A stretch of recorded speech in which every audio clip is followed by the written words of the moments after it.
ඉතින් කොහොමද හොඳින් ඉන්නවනේ? මේ දොරක් නෑ කියන්නේ.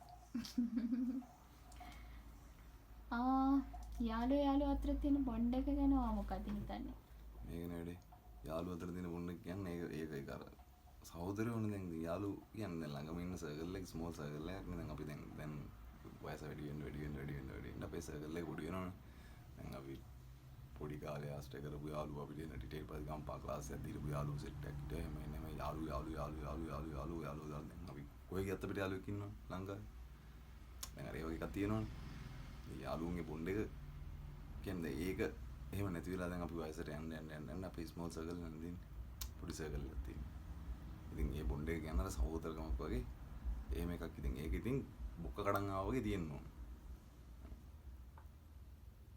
මං වෙඩි කනවාද උඹ වෙඩි කනවාද ඉස්සරහා කියලා පැනලා දුවන්නේ නැතුව කවුරු වෙඩි දෙන්නකොට උඹද පළවෙනි එක කනවාද මං කනවාද කියලා අහන වගේ සයිස් එකේ සර්කල් එකක් දැන් අපිට තිබුණා දෙන්නේ.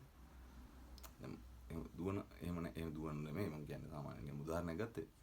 එහෙම අර ප්‍රශ්නකදී පැනලා යන්නේ නැතුව ප්‍රශ්නකදී දෝ කරන යාළුවෝ පොඩි සර්කල් එකක් යන අපිට තිබුණේ යාළුවෝ කියලා. එහෙමනේ පරිණත වෙන්න. ඉතින් බොන්ඩ් එක කියන එක ඒක නැත්තම් ඒක යාළුවමකුත් නෙමෙයි ඉතින්. ඒක මාර දෙයක් ඉතින්. යාළුවන්ගේ එක තියෙන්න ඕනේ. ඒක නැතුනොත් ඒක ප්‍රශ්නයක්. සහෝදරයෝ වගේ තියෙන්න ඕනේ. ඒ කියන්නේ යාළුකම්, සහෝදරකම්, බැඳීම්. ඒක තමයි සීන් එක. තරහ වෙවි ගහගෙන මරාගෙන හරි. ඔව් දැන් මෙහෙමනේ. දැන් යාළුවෝ දැන් මේ අවුරුදු 15ක් 20ක් හිටපු එකත් එක තරහ වුණා කියන්නේ. උත් එක තරහ වුණාම මේක උන් දෙන්න ඒ ප්‍රශ්න විසඳ ගන්නවා විසක් මේ ගහගෙන හරි මරාගෙන හරි මොනවා හරි පාර ගහලා හරි ඒක උන් දෙන්න විසඳ ගන්න ඕනේ. දැන් නිකන් උදාහරණයක් ගන්නකො දැන් අර ප්‍රසිද්ධ රැපර්ස්ලා දෙන්නෙක් මේ දවස්වල මරා ගන්නවා. හරිද? දැන් අරු මොකක් හරි කියන එකක් කවුරු හරි උගේ යාළුවෙක් වොයිස් කට් එකක් අරගෙන ඒක දානවා Facebook. ඒක දෙන්න ඕනේ. අරුට දියන්කෝ කියලාම කියන එක ඒ විදිහට කරන්නේ නැහැ. එහෙම කරන්නේ නැහැ. ඒක දානවා සෝෂල් මීඩියා. දැන් මිනිස්සුන්ගේ ප්‍රශ්න සෝෂල් මීඩියා දාන්න නැහැ. සෝෂල් මීඩියා කියන්නේ අතල්ලක් ගන්න දේ දානනේ. දැන් ඔය යාළුවෝ දැන් මෙතන සීන් එක දැන් මුන් දෙන්න පුළුවන් තරම් දැන් Facebook එකේ තමයි මරා ගන්න. ඇත්තටමත් යනවා සීන් එක. ඒ කියන්නේ උන්ට දෙයක් කරන්න පුළුවන්. ඒ කියන්නේ එහෙම මිනිස්සු කොට්ටාස දෙකක් දැන් මේ රණ්ඩු වෙන්නේ. දැන් මුන් දෙන්නගේ වලිය සෝෂල් මීඩියා වලින් මුන් දෙන්නව ජීවිතේට දැකලා නැති මිනිස්සු ඉන්නේ. උනුත් දානවා පිටුරු. තව ටිකක් ඇවිලියන් කියලා. උන්ව දන්නෙත් නැහැ. තමාරේ උන් දැකලවත් නැහැ. Facebook එකේ ෆොටෝ එක තමයි දැකලා තියෙන්නේ. කමෙන්ට් එක දානවා හැබැයි. මේමයි කියලා. දැන් උන් දෙන්න අන්තිමට උඹේ ගෑණිව මම මරනවා කියන සයිස් එකේ තත්ත්වයටපත් වෙලාලු. දැන් එහෙම තත්ත්වයකටපත් වෙලාලු. දැන් ඒක නේ කේස් යන්නේ. යාළුවෝ දෙන්නෙක්ට ප්‍රශ්නයක් වුණාම ඒකේ යාළුවෝ දෙන්න විසඳ ගන්න එපා. එහෙම නැත්තම් යාළුවෙක් විදියට අනිත් යාළුවා කරන්න ඕන මේකට ගින්දර දාන එක පෙට්‍රල් දාන එක නෙමෙයි. මේ තොපි දෙන්න දැන් මෙච්චර කාලයක් හිටපුන් දෙන්න. උඹලා දෙන්නට දැන් මෙහෙම වෙලා තියෙනවා නම් මොකක් හරි මේ දේ උඹලා දෙන්න කතා කරලා විසඳගෙන ඉන්න. උඹත් එක්ක තියෙන ප්‍රශ්න මම උඹත් එක්ක කතා කරනවා මිසක් ආයේ මූත් එක්ක කතා කරලා හරියන්නේ නැහැ නේ. ඒක මං කොහොම හරි කරලා මේ එකට ඉන්න උන්නේ අවුරුදු ගාණක් එකට හිටපු එවුන් මොකක් හරි ප්‍රශ්න වලට තරහ වුණාම ඒ තරහ වෙන එකත් ඒ අර යාළුවෝ වගේම හිතට තදට තරහ වෙනවා. ඒතකොට පාරක් ගහගෙන හරි කමන්නේ උන් දෙන්නව යාළු කරවන්න බලනවා මිසක් වටේ පිටේ ඉන්න යාළුවන්ගේ යුතුයකම වෙන්න ඕනේ ඒකනේ. නැතුව මේ ඌ එහෙම තමයි ඌට මෙහෙම කරන්න ඕනේ මූට මෙහෙම කරන්න ඕනේ කියලා රයි නිකන් මූට චිත්‍රමාල පෙන්නලා හරියන්නේ නැහැ. කොහොම හරි ගල්ලා සාධාරණ හේතුවක් මත නම් අසාධාරණ හේතුත් තියෙනවා. සමහර යාළුවෝ කරන සමහරට තියෙනවා ඒ වගේ යාළුවෝ අයින් කරලා දාන්න ඕනේ. අවුරුදු 15ක් නෙවෙයි 35ක් යාළුවකම් තිබ්බත් එහෙම නෙමෙයි. දැන් ඔය වගේ දැන් නිකන් පොඩි ජෝක් මෝඩ ජෝක්ස් තියෙන්නේ. අනවශ්‍යයිනේ. බොරු කලබල වෙන්න දෙයක් නැහැනේ. දෙන්න කතා කරගත්තා. පිරිමි කියන්නේ ඒක. කෙලින් ගිහින් කතා කරනවා. මොකද්ද මචං තියෙන ප්‍රශ්නේ? ඔබට මොකක්ද මට ප්‍රශ්නක් තියෙනවා. හරි. මොකද්ද ප්‍රශ්නේ? කියලා කතා කරන්න පුළුවන්. දෙවෙනි පාර්ශවයක් ඒකට ගාව ගන්නවා නම් ඌත් දැනගන්න ඕනේ. මේකට පෙට්‍රල් දාලා හරියන්නේ නැහැ. පටපට ගාලා ඇවිලින්න. මම කූල් ඩවුන් කරලා මුන් දෙන්නා කොහොම හරි මේවා කරන්න කියලා. ඉතින් යාළුවෝ මොන්ට ප්‍රශ්න ඇති වෙනව නැත්තේ නෑනේ. යාළුවන්ට තමයි ප්‍රශ්න ඇති වෙන්නේ. මොකද එකට ඉන්නකොටනේ ගැට්ට නැති වෙන්නේ. ඒවා උන් විසඳ ගන්න ඕනේ. කතා බහ කරලා. ඒක තමයි සරලම දේ. වෙන මේ පිට ගෙවුම් ගාවගෙනවත් මේ ලොකුට මේවා කරගෙනවත් ඒව කරන්න හොඳ ඕනේ නෑ. ඒවා අනවශ්‍ය දේවල්. උන් දෙන්නේ මොනවා කරගෙන ඉඳන්නේ නැහැ. කොහෙන් කෙරවල ඉඳන්නේ නැහැ. උන් දෙන්නට හරියම යාළුවෙක් නෑ. උන් දෙන්නටම හරියම යාළුවෙක් නෑ. يعني දෙවෙනි පාර්ශවයක් නෑ හරියම යාළුවෙක් හිටියා නම් ඌ කියනවා මචං මේ බලන්න Facebook එකේ මගුල් කරන වෙලාව කොහේ හරි හම්බෙලා කණේ පාරක් හරි ගහගෙන යාළුවෙල්ල කියලා. ඔය කියන්නේ කතා කරාම හැම ප්‍රශ්නම විසඳනවද? නෑ හැම ප්‍රශ්නම විසඳෙන්නේ නෑ.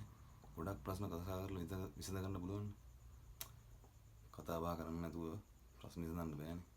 හරියට කතා බහ කරගත්තොත් ගොඩාක් ප්‍රශ්න විසඳ ගන්න පුළුවන්. මොකක් හරි හේතුවක් තියෙනවනේ. හැම ප්‍රශ්නයකටම උත්තරයකුත් තියෙනවනේ.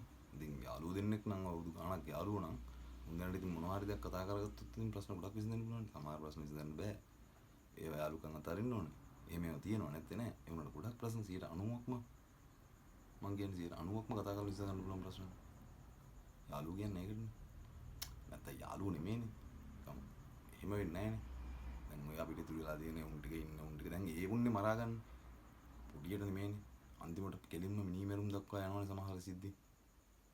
ඒ බොරුවට නිකන් අනවශ්‍ය සිදුවීම් නේ ඔය. මේ පුක්ක දෙන්න හිටපු උන් මේකට එහා පැත්තේ නිදාගත්තු එකට නිදාගෙන එකට ජොලි දාපු ආදල දාපු උන් තරහ වුණාම ඈ අන්තිමට මේ යාළුවන්ගේ යාළුවව මරණ තත්ත්වයට යන්න ඕනේ නෑනේ. ප්‍රශ්න විසඳ ගන්න ඕනේ. කතා බහ කරන්න ඕනේ. කතා කරලා ප්‍රශ්න විසඳගත්තා නම් ඔක්කොම ප්‍රශ්න ඉවරයි. 90% ප්‍රශ්න විසඳගත්තා ඒ කතා කරලා. මං කියන්නේ. යාළුකම වැඩි වෙන තරමට තරහ වුණාමත් ඒක බලගන්න වැඩිනේ. ඔව් ඉතින් යාළුකම් දැන් මොනවා හිතන්නකොත් යාළුකම් මේ හැටියට තමයි තරහ. අර හොඳම යාළුවෝ වෙලා ඉන්නකොට තමුන්ගේ හැමදේම දන්නවනේ අනිත් කෙනා. තරහත් ඒ වගේම තමයි. දැන් මූත් එක්ක ෆිට් එක වැඩිකමට උත් එක තමුක කරාරි කේස් එකකට තරහක් එහෙම තරහ වෙන්නේ නැහැ යාළුවෝ. හැබැයි එහෙම එකකුත් තියෙනවා. එහෙම යාළුවෝ කියන જાතිය ඒ පොඩි ස්මෝල් සර්කල් එකේ ඉන්න හරියම යාළුවෝ එහෙම තරහ වෙන්නෙත් නැහැ. හරිද? එහෙම එකකුත් තියෙනවා. එහෙම ඒ ඉතින් එක එක දේවල්. ඒ වුණාට ඉතින් ඒ සර්කල් එකේ මම දන්න හැටියට ගොඩක් එහෙම යාළුවෝ තරහ වෙන්නේ නැහැ. මොකද ඒ පොඩි සර්කල් එකකට ගන්න ඒ වගේ මිනිස්සුනේ එක තින්කින් පැටර්න් එක වගේ මිනිස්සුනේ ගන්න. උන්ගේ පැටර්න්ස් එක වගේ ඉඳන් උන්ට සෙට් වෙන්නේ. ඒ පැටර්න්ස් වෙනේ උන් එතනට ආවම උන්ට එතන සෙට් වෙන්නේ නැහැනේ. ඒ ඉන්න ඒ හැටිනේ. ඉතින් එහෙම උන් සාමාන්‍ය තරහ වෙන්නේ නැහැ. එහෙම තරහ වුණොත් තව එකෙක් ඉන්නෝනේ මේව කරගන්න. ඉතින් හරියම යාළුවොත් නෙමෙයි සමහරවල්ලාට බලන් ඉතින් ඕක. කොහොම බලද්දි. නේ යාළුවෝ කියන්නේ යාළුකම් කියන්නේ අමුතු දෙයක්. ඒ කියන්නේ හදවතින්. ඒකයි එතන සීන් එක. ඒකත් අර ලොයල්ටි නේ ඉතින්. හැමෝගෙම බලාපොරොත්තු වෙන්න බෑ ඒක. පොඩි ටිකක් තියෙන මිනිස්සෙක් තමයි ඒ වගේ ලොයල්ටි එකක් තියෙන්නේ. ඉතින් එහෙම මිනිස්සු තමයි යාළුවෝ කියන්නේ. හරි අඩුයි එහෙම මිනිස්සු.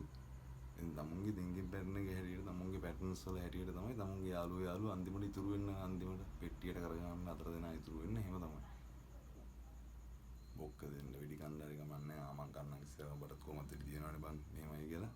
එහෙම යාළුවෝ ටික තමයි අන්තිමට සර්කල් එකේ ඉතුරු වෙන්නේ. ඒක තමයි ඇත්ත. කොහොමද පණ දෙන්න ඉන්න ගොඩක් උන් අන්තිමට නෑනේ. ඒ කටින්නේ පණ දෙන්නේ. පණ දෙන්න බෑනේ.